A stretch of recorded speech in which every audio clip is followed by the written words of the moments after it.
very often, I should say, which something we call the 3P laws, which is these for us. These are the main policies.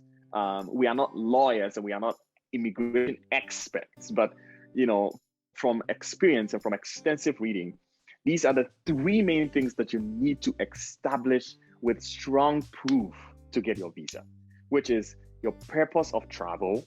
Why are you going to study? And for a J1, M1, F1 student, your main purpose of travel is to study, right?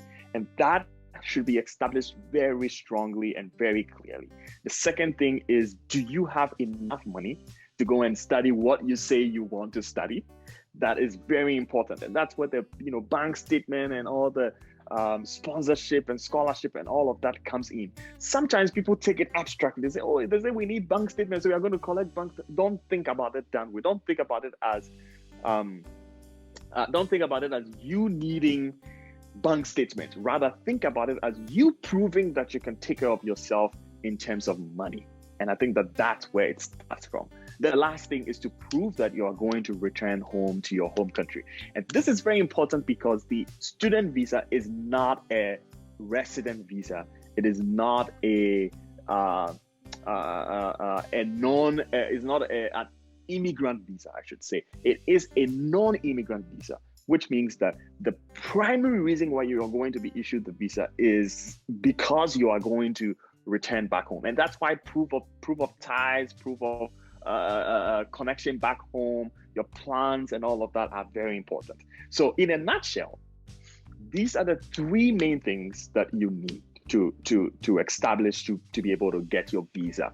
And it is always good to think about it this way, rather than thinking about it as like collecting a bunch of documents to go and prove to somebody there so that they can give you. Think about it this way. This is what they are looking for. They are looking for genuine people who want to go and study. They're looking for genuine people who want to go and study, but also have the money. And they're looking for genuine people who want to go and study. They have the money, and afterwards they are going to return. If you can prove these three things, done deal. All right. Yes. Now, and let's continue. I was going to say we want to talk more about that in the next slide. Let me touch on it small. And usually when people go for the American visa interview, F1, and they deny you, they always give people the same letters, 2-1B. Yeah. And people say that, I was given 2-1B, and they said 2-1-4B. I couldn't prove my ties back home. No, 2-1-4B is not just about proving ties back home. It's everything here. Everything we have talked about here.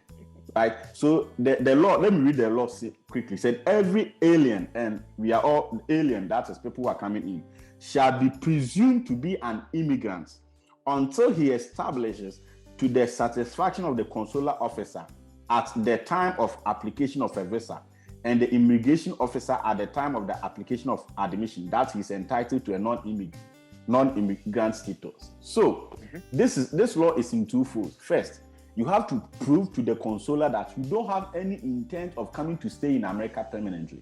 And that is not only about your proving to return home. That is also about why are you coming to study? Because if why you are coming to study is for you to get access into America, it is 2-1-4B. Yep. And it is about how much do you have or who is sponsoring. And if there's nobody who is willing to sponsor you, and you sincerely know that nobody, the consular believe that nobody can sponsor you, and you are coming, then it means that you are not coming to study. And that is what the consulars think, and they will deny you the visa. The other point is that even when you get your visa, you still have to prove otherwise. Because when you get to the immigration officer, the port of entry, where you meet an immigration officer and he will admit you, he also has a right to assess your intent.